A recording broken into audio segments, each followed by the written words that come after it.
दोस्तों, भारत ने पाकिस्तान को 117 गेंद बाकी रहते हुए 7 विकेट से रौंद दिया है। पहले खेलते हुए पाकिस्तान ने भारत के सामने जीत के लिए 192 रनों का लक्ष्य रखा था, जिसे टीम इंडिया ने 30.3 ओवर में 3 विकेट खोकर ही हासिल कर लिया। हिटमैन ने 63 गेंद पर 6 चौकों और 6 छक्कों के साथ 86 रन बनाकर मैच को एकतरफा कर दिया। अंत में श्रेयस अय्यर 62 गेंद पर 3 चौकों और 2 छक्कों के साथ 53 रन बनाकर नाबाद रहे। तो दोस्तों, आइए अब पूरे मैच का सूरत हाल जान लेते हैं। दोस्तों, भारत ने पाकिस्तान को वर्ल्ड कप मैच में 41 गेंद बाकी रहते हुए 191 रनों पर पैक कर दिया था। भारत के लिए 5 गेंदबाजों ने 2-2 विकेट चटकाए थे। भारत की खौफनाक गेंदबाजी का आलम यह रहा कि पाकिस्तान के अंतिम 7 बल्लेबाज 77 गेंद में 36 रन जोड़कर घुटने टेक गए। अहमदाबाद के नरेंद्र मोदी स्टेडियम में 1,32,000 दर्शकों के सामने भारतीय कप्तान रोहित शर्मा ने टॉस जीता और पहले गेंदबाजी करने का फैसला किया था। मोहम्मद सिराज ने 8वीं ओवर की अंतिम गेंद पर अब्दुल्ला शफीक को एलबीडब्ल्यू आउट कर दिया। दिलचस्प यह रहा कि इस ओवर से पहले रोहित शर्मा और विराट कोहली के बीच चर्चा हुई थी। विकेट वाली गेंद से पहले रोहित ने लॉन्ग लेग फील्डर को थोड़ा बाइट कर दिया था। इससे बल्लेबाज को गलतफहमी हुई कि शॉर्ट बॉल आने वाली है, पर मोहम्मद सिराज ने cross seam back of length delivery कर दी। शफीक बैक फुट से फ्लिक करने में चूक गई। नतीजा पैड्स पर गेंद का इंपैक्ट ऑफ स्टंप के आगे हुआ। अगर ऐसा नहीं होता तो गेंद मिडिल स्टंप से टकराती। रोहित शर्मा मोहम्मद सिराज की तरफ यूं दौड़ते हुए आई मानो कहना चाह रहे हो कि मैंने तुम्हें कहा था, और वैसा ही हुआ। दोस्तों, अब्दुल्ला ने 24 गेंद पर 20 रन बनाए और पाकिस्तान को 41 रन के स्कोर पर पहला झटका लगा। पावर प्ले के बाद पाकिस्तान का स्कोर 1 विकेट के नुकसान पर 49 रन था।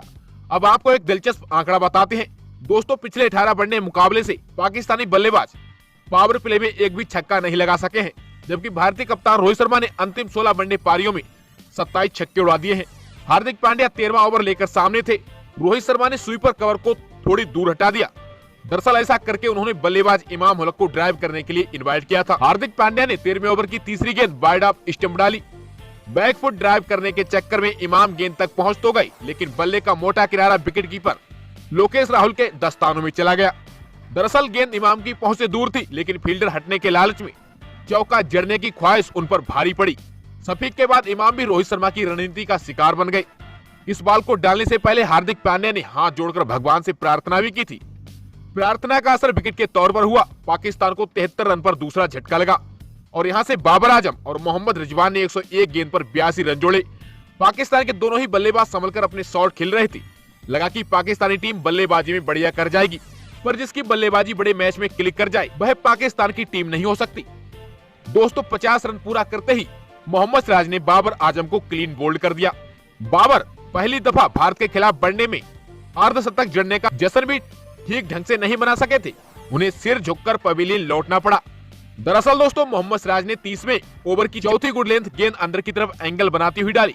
बाबर टैप कर थर्ड मैन की दिशा में सिंगल लेना चाहते थे, लेकिन गेंद स्किड करती हुई आई। बाबर गति से भी मात खा गए और बॉल ऑफ स्टंप से जा टकराई। दोस्तों, बाबर 58 गेंदों पर 7 चौकों के साथ 50 रन बनाकर लौट गए। पाकिस्तान का स्कोर 3 विकेट के नुकसान पर 155 रन हो गया था।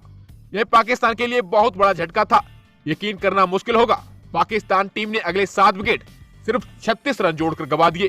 कुलदीप यादव के 33वें ओवर की दूसरी लेग स्टंप डाली गई फ्लाइटेड डिलीवरी वो साउथ शकील डिफेंड करना चाह रहे थे, लेकिन गेंद टर्न करते हुए उनके पैड्स पर जा टकराई। साउथ शकील 10 गेंद में 6 रन बनाकर एलबीडब्ल्यू करार दे दिए गए। एम्पायर रेजमस ने पहले बल्लेबाज को नॉट आउट करार दिया था, लेकिन कप्तान रोहित ने डीआरएस लेकर निर्णय पलटवा दिया। पाकिस्तान को 162 रन पर चौथा झटका लगा। इसी ओवर की अंतिम गेंद पर कुलदीप यादव ने पाकिस्तान की बड़ी उम्मीद चचा जान यानी इफ्तिकार अहमद को क्लीन बोल्ड कर दिया। कुलदीप ने लेग स्टंप टस्ट अप गुगली डाली। इफ्तिकार ने स्वीप खेलने का प्रयास किया, लेकिन जल्दबाजी कर बैठे। शॉट खत्म होने के बाद गेंद ग्लव से टकराकर लेग स्टंप से जा लगी। 166 रन पर आधी पाकिस्तान की टीम पवेलियन लौट गई थी। 34वें ओवर की अंतिम गेंद पर भारत के सर्वश्रेष्ठ तेज गेंदबाज जसप्रीत बुमराह ने मोहम्मद रिजवान को बोल्ड कर दिया। यह वह लम्हा था जिसमें पाकिस्तान एक हद तक खेल से बाहर हो गया था। यह good length delivery outside of थी, जिसे बुमराह ने ऑफ कटर डाला था। गेंद टप्पा खाने के बाद तेजी से अंदर की तरफ आई। मोहम्मद रिजवान गति और अचानक मिली अंदर की तरफ मूवमेंट से मात खा गई। बॉल ऑफ स्टंप से जा टकराई। मोहम्मद रिजवान के हिस्से में 69 गेंद पर 4 चौकों के साथ 49 रन ही आए। स्कोर 168 पर 6 विकेट हो गया। पाकिस्तान थोड़ी सांस लेता। इसके पहले 36वें ओवर की दूसरी गेंद पर बुमराह ने सदाब खान को भी बोल्ड कर दिया। इस बार भी गेंद की लेंथ आउटसाइड ऑफ थी, जो शार्प एंगल के साथ अंदर की तरफ आई। बल्ले के आउटसाइड एज को बीट करते हुए गेंद स्टंप से जा टकराई। पाक 171 पर 7 विकेट हो गया। हार्दिक पांड्या ने 40वें ओवर की अंतिम गेंद पर मोहम्मद नवाज को भी चलता कर दिया। हार्दिक की लेंथ बॉल को मिड ऑन के ऊपर से खेलने के चक्कर में सादाब मिड ऑन पर खड़े जसप्रीत बुमराह को आसान सा कैच थमा बैठे।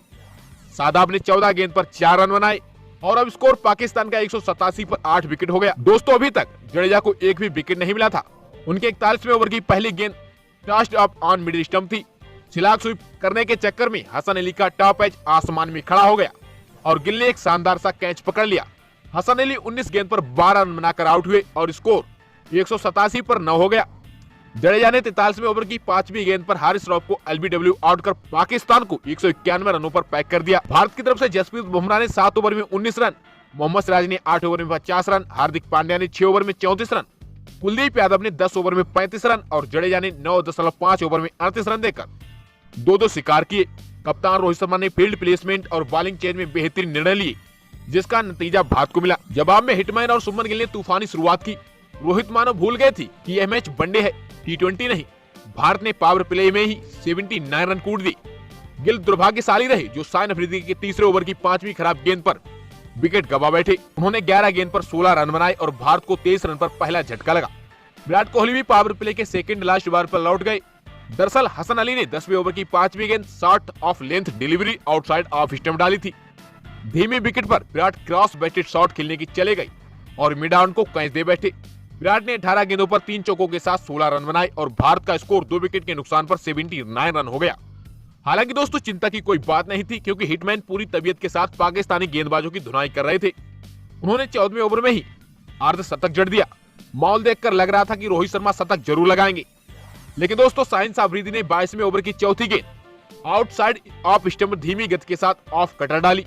रोहित गति से मात खा गए और ड्राइव करने के दौरान उनका एक हाथ से बल्ला छूट गया। गेंद बल्ले के टो एंड से लगी और मिड विकेट पर कैच पकड़ लिया गया, पर रोहित शर्मा के जाने से पहले भारत की जीत तय हो गई थी। हिटमैन ने 63 गेंद पर 6 चौकों और 6 छक्कों के साथ 86 रन कूट डाले थे। भारत को 156 के स्कोर पर तीसरा झटका लग गया। यहाँ से भारत को जीत के लिए 170 गेंद पर 36 रनों की दरकार थी। यहाँ पर गौर करने वाली बात है कि विकेट में दोहरा उछाल था। जो भी बल्लेबाज बड़े शॉट खेलने के लिए जा रहा था, विकेट गंवा रहा था। ऐसे माहौल में हिटमैन ने ताबड़तोड़ बल्लेबाजी करते हुए पाकिस्तानी अरमानों को आग के हवाले कर दिया। अंत में श्रेयस अय्यर 62 गेंद पर 3 चौकों और 2 छक्कों के साथ 53 रन बनाकर नाबाद रहे। उन्होंने लोकेश राहुल के साथ 36 रनों की मैच विनिंग साझेदारी कर भारत को लक्ष्य तक पहुंचा दिया और भारतीय टीम ने पाकिस्तान को वनडे वर्ल्ड कप में लगातार 8वीं बार हरा दिया। फिलहाल दोस्तों, आपकी क्या है भारतीय टीम की इस जीत को लेकर राय, हमें कमेंट बॉक्स में बताना बिल्कुल ना भूलें। और दोस्तों, इसके साथ ही क्रिकेट जगत से जुड़ी तमाम अपडेट सबसे पहले पाने के लिए हमारे YouTube channel news sport IQ को भी सब्सक्राइब कर बेल आइकन को भी ऑन कर लें।